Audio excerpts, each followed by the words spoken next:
tiny or perhaps significant developments in the trial of the jailed separatist leader Nnamdi Kanu, which has begun here in the Nigerian capital, Abuja.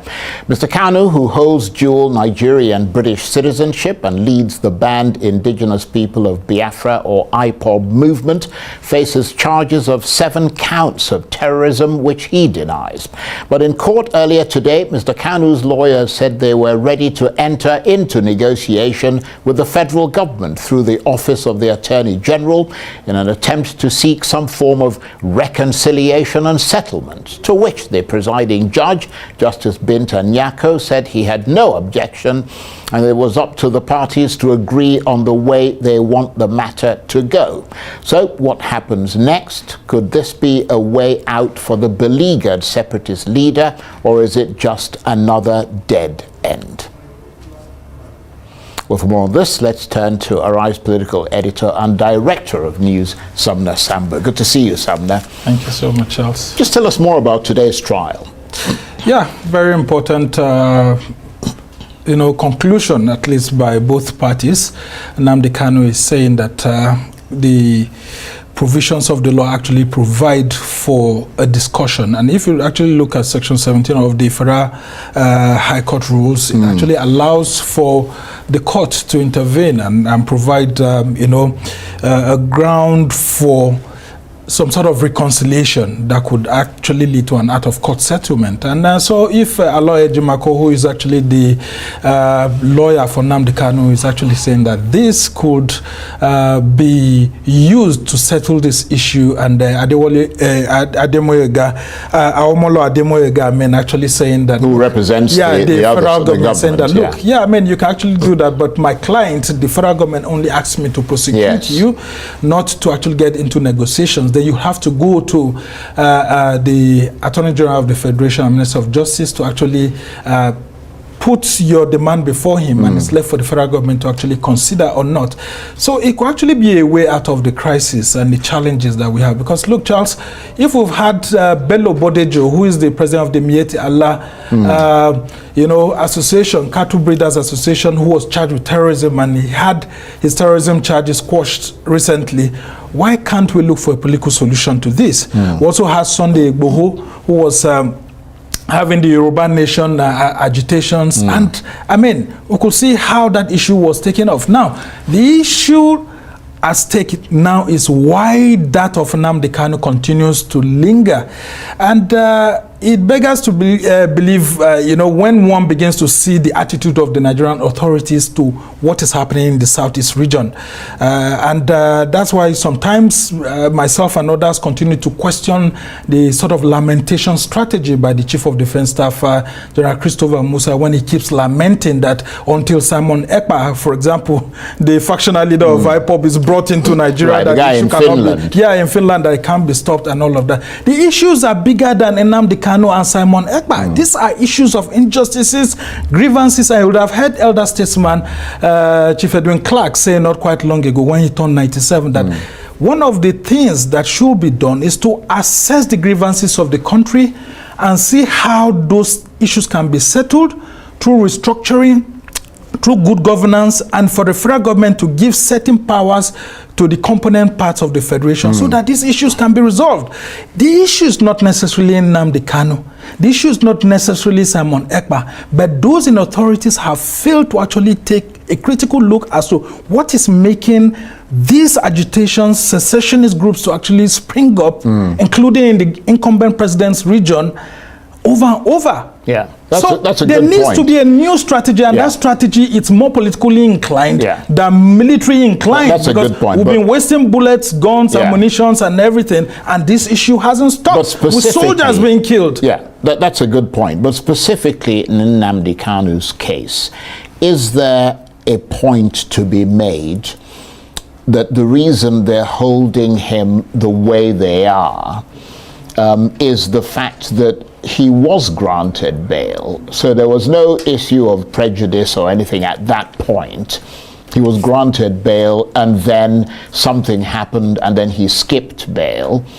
and then went forward and in violation of all the things of that bail when he that was in left the country. 2017. Right, and then they had to sort of spirit him back, even though the process by which he was brought back is considered illegal. Yeah, but it's called extraordinary rendition, when the government engages in illegality to actually get someone who's I'm wondering wanted. whether that is a consideration for why their backs seem to have got very stiff over the issue right now. Yeah, I understand how bitter the Nigerian state is. And of course, there's no government that will stay aloof and watch what's happening in the southeast of the country, where you see on specific days, you have sit at home, going on with a whole region losing so much to, these separatist groups. I mean, there's no government that will watch, these people wanting to take over a region. But for how long are we going to continue this? And if we've been able to make a success out of the fight against insurgency in the northeast with the Boko Haram, it's been able to go down, and we're able to do this de-radicalization policy by the defense headquarters, why can't we apply same in the southeast of the country? So there are so many things that the Nigerian government, is not really telling us about the southeast, because we've come to a conclusion at some point that, yes, we need to restructure our constitution. We need to do certain things to assuage the feelings of people in different parts of the country. But people are beginning to ask questions that if separatist leaders in the southwest have been granted bail, they've been left off the hook, and that of the north, they've been left off the hook. What is happening? Well, they're not actually left off the hook. Yeah, but they said that they had undergone lots of, trials in the courts and all of that. Some of the leaders got killed, especially in the northeast. But we are saying that for this, there seems to be some sort of delay on this Nnamdi Kanu's issue. And while we are saying that the law should take its course if it's actually wrong, but nonetheless, there seems to be a delay over this particular issue.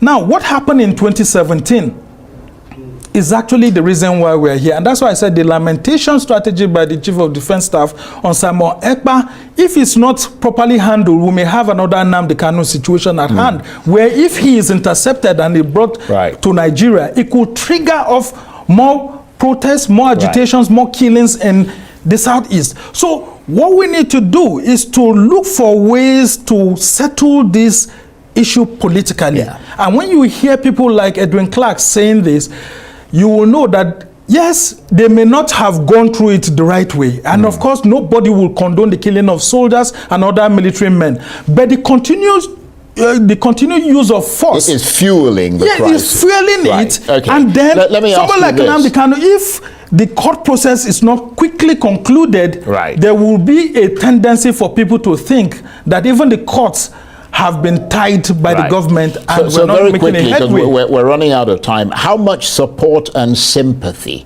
does Mr. Kanu have in Nigeria, insofar as it is possible to gauge that? Well, he continues to enjoy a lot of sympathy from people, and that's why you see that the monies continue to come in both within Nigeria and outside, because of that sympathy that the southeast continues to face political marginalization over the years.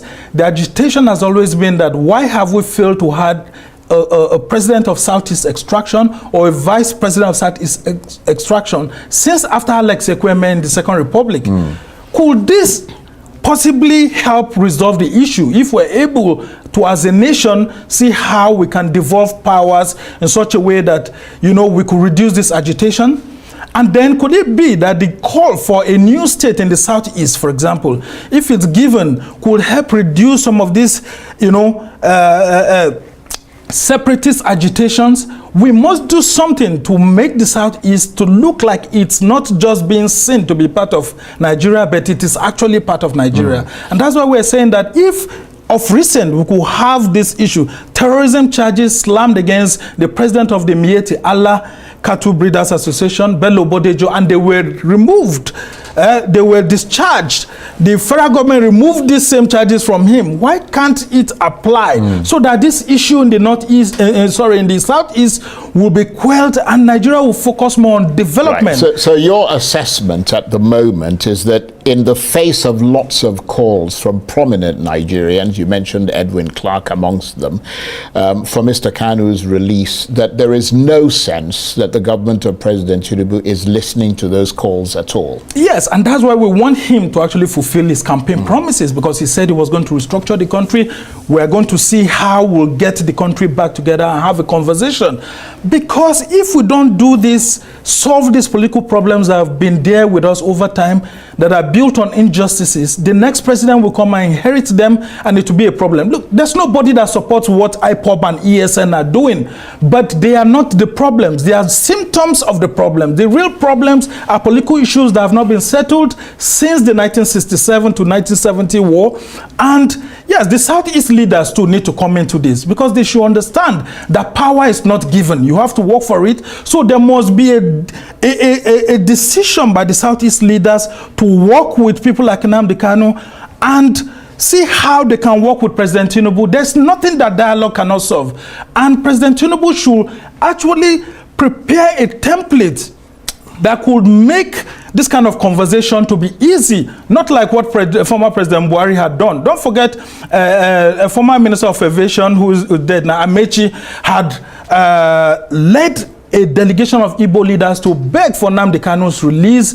But what did former President Buhari say? Now you talk about Naya Ono. No. Amechi Mbazulike, the very first Minister of Aviation. Okay, when you said Amechi, it's got a bit confusing. Yeah. So what former President Buhari then has said is that justice should take its course. But people are beginning to say that why is Nnamdi Kanu's own case taking too long for the justice system to go on? So this is a golden opportunity. If Nnamdi Kanu himself is seeking for reconciliation, the federal government should take a second look at it. Nobody actually supports what Nnamdi Kanu supporters are doing and what he himself may have done. But if there could be a win-win whereby, even if it's shorter sentencing, given to him, to resolve these issues, it will be better, because the Southeast is bleeding and the soldiers and policemen being sent there are being killed. Okay. And then citizens too are being killed, including those people who are the separatist leaders and all of that. We can actually solve this bloodshed issue and, within 6 months actually resolve the issues. Right. Okay. And that's why the judge was very smart. Justice Binta Nyako said, we as a court do not have a solution to this. This is more in the realm of politics. Go and speak with the Attorney General of the Federation and you see how we can take it up from there. Okay. On that note, Sumner, thank you very much indeed. Sumner Sambo is Arise political editor. You will do, and people will say, who did you consult? Who did you tell? There is a saying where we come from, which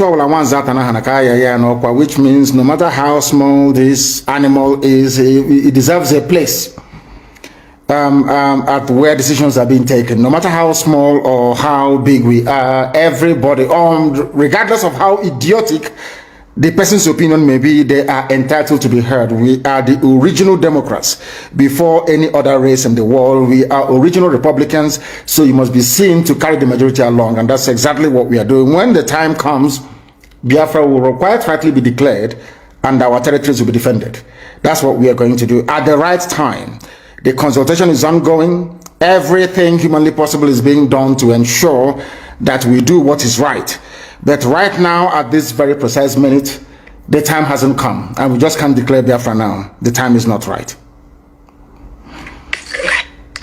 King Don, my question is, why the so-called Sabos fail to understand that IPOB is fighting to free our people from the slavery we are into? Thank you. Because we are all black people, and black people do not reason very well. I've said that before. And I have also alluded to the example of white people using black people to conquer black people. That is the way we are. So there will always be saboteurs, but this year is the year of the great hunt, and we are hunting for them, and some of them are beginning to feel the heat as well. I'll give you another example. Look at today, for instance. We woke up this morning to a very shambolic, useless video being circulated of you know, very horribly dressed human beings claiming they are Biafran army. Just somewhere saying they're Biafran army. That's how black people reason, because there's something wrong with us. But thankfully for IPOB, we are now able to get a majority of our people together reasoning, should I say, properly, and pursuing one very unique outcome, which is our freedom. So there will always be saboteurs, but we are all going to defeat all of them, one after the other. Okay.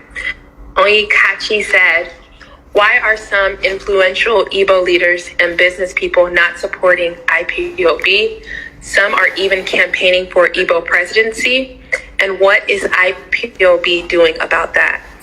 People are free to do whatever they like, because they are not coming out openly to support Biafra because of their business interest, because they are selfish, because they do not understand what patriotism is, because also they were groomed by Fulani Janjaweed to do exactly what they are doing. That's the reason why they are the way they are. Our people, let me tell you something, everybody who was a multimillionaire after the war was a saboteur during the war. That's what they do. Everybody who was a multi-millionaire immediately after the war was a saboteur during the war. It has benefited most of our people over the years, and they are continuing in that very vein, which is very, very sad indeed. Very, very sad indeed. That is why we need a revolution. And in a revolution, you cleanse all these idiots. Of course, I'm not going to say what will happen to them. There will be no more. That I can assure you. Okay. Indu BC said, without reviewing plans, is there ongoing lobbying on Joe Biden administration on behalf of freedom? If so, is it already in motion? And second, the governor set up another security outfit. How do we intend to counter them? First of all, the governors cannot and have never set up any counter security outfit in the East. That's number one. They cannot do it. They don't have the manpower. Because my message to our people is very simple: do not join them. As simple as that. Again, I'm not at liberty to divulge precisely what we are doing in respect of our ongoing consultation on Capitol Hill. That will continue. Some of you may know that we have retained the services of a very top consultancy firm on Capitol Hill, and that work is ongoing. I am not at liberty to divulge more than that. But what I can say to you is that after very many years of trying, the U.S. State Department have now come to realize that the Fulani intention in Nigeria is to overwhelm and conquer everybody. It is not about pastoralists and farmers having a clash. No, the Fulanis came to conquer, to pillage, to occupy, and to decimate, and we are not going to allow them to do that. And I'm very, very glad that the U.S. State Department, after many years of lobbying and at a very huge expense, have come now round to adopt our position on that very matter. And stay where you are and compass. If you have any questions to ask, please make sure that you send it via Twitter. Send it via Twitter. I think it is on my wall, if I'm not mistaken, or you go to my Twitter page or handle or whatever they call it, and you give us your question, and I will ask you, Chen, later on to try and read out some of those questions, the very pertinent ones. But today we are live, we are direct, we're letting the whole world understand this, and Nigerians in particular. The Nigerian youth that did us so, you made us proud when you came out for End SARS protests, but you're going to come out one more time.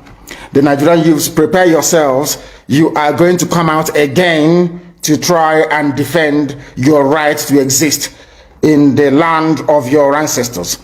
People talk about tanker explosions. I want to ask you this question.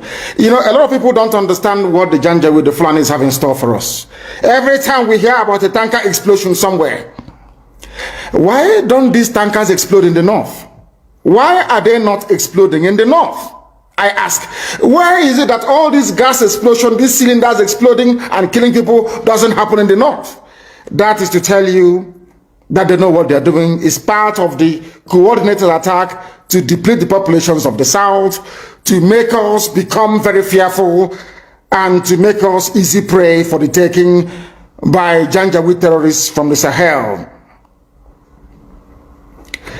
Even those who supported the coming of this Janjaweed government, this terror organization. Now it is clear to my Yoruba friends that what you have in Asorok is a terrorist organization masquerading as president, because there's no Buhari. Everyone knows that very well. There's no Buhari.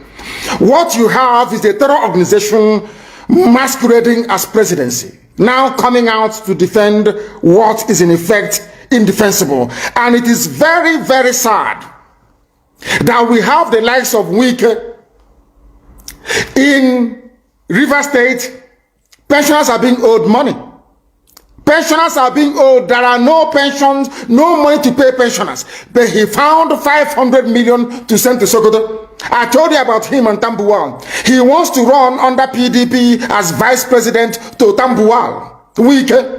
That was why he came and he emptied Obibo, sent people to jail in the north, and some of them were killed. And he's a so-called political leader. That is what we are facing. That is what we are being forced to endure, and that must come to an end. Some of you don't know what we're encountering on a daily basis. It costs us a lot of money to bring out our people once they are arrested or detained illegally. We are fighting, and we are spending a whole, load of money, to be honest with you, to try and get them out. And the judges in the East are not helping. Igbo judges are not helping. None of them are helping because for instance, in Imo State, judges are not being paid. So when they arrest IPOB family members, a judge expects to get his pay from there, which is very, very sad indeed. And that is why our people are being detained, and they're asking us to pay them money, which is very, very sad. These are people that have done nothing wrong. They've not broken any rules, not broken any laws, but they are being arrested at the moment, and our judges are not helping matters. And we don't want to be against them. We don't want to go against all these judges. No judge in the north is jailing proper terrorists like Mieti Allah. They are not in jail. Nobody's convicting them. But our own judges, I don't know what's wrong with our people. Our own judges will be there delaying and making life difficult for people who are actually fighting for their own freedom. And I must warn them that they are aiding the march of the Janjaweed terrorists into our territories. They are using us to make money. Our people must understand this. They are using us to make money. They are not paying the judges. Most of them have not been paid for about 6-7 months. So when you arrest an IPOB family member, that becomes a way for you and the police to make some money. And we are saying that that is blatantly wrong, and we can no longer accept nor support it.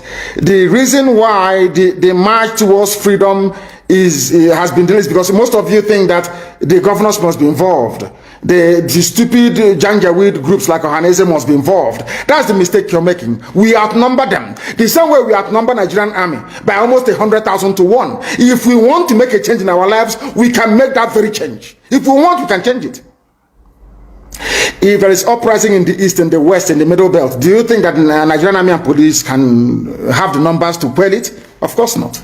So that is why they will use the newspapers to tell you it's about ethnicity, it's about religion, to get into your mind. Once we come out, there's going to be a revolution. Once we come out again, everybody must hold their territory. Nigeria hasn't got the army to go around. Never. They don't have it. Their army is about 150,000 men. Peanuts compared to what they are going to confront. We must rise up and say that enough is enough. But there must be no criminality. Once you allow criminality to come in, then you have failed woefully. We have failed woefully. And let me also warn once again, there is no Biafran army. DSS can go and create whatever group they like, give them guns and all of that rubbish in order to justify an attack against ESN. But we are letting the whole world know that we have not floated any Biafran army. There is none. Anything you see is the handiwork of DSS. If anybody has the courage to float an army, then they should come out as I did with ESN to say so. I claim responsibility for the formation of ESN. Anybody that created or that claims that he or she created Biafran army must come out and also do so, because I know it's DSS. They can never ever do it. They can never ever do it. I don't know where they shot the clip. I have no idea where they shot it. I have no idea. But I can assure you that we are looking for them and we are going to find them because they want to provide a legitimate cover or excuse for the Janjaweed army to invade the territories of Biafra. And that's not going to happen. That's not going to happen. And on that note, we have come to the end of our broadcast this very day. And I do not know if we have any more questions to take. If people have actually decided to send in more questions, if they have done so, I want very difficult questions, please. I want difficult questions, please. But as I say so, please be minded. Note that there is nothing called Biafran Army. All we have is Eastern Security Network. We don't operate on the streets of our major towns. We are in the bushes hunting terrorists, and they are feeling the heat, I can assure you. That's the only thing I want my Yoruba brethren to do. Do something that we are doing in the East, and we are all going to be free. And as we are doing it, our march towards freedom is going to come via a revolution. Spontaneous, across the board, middle belt, the entire South. Everybody is going to rise up to say enough is enough. If you don't do it, you will live in perpetual bondage.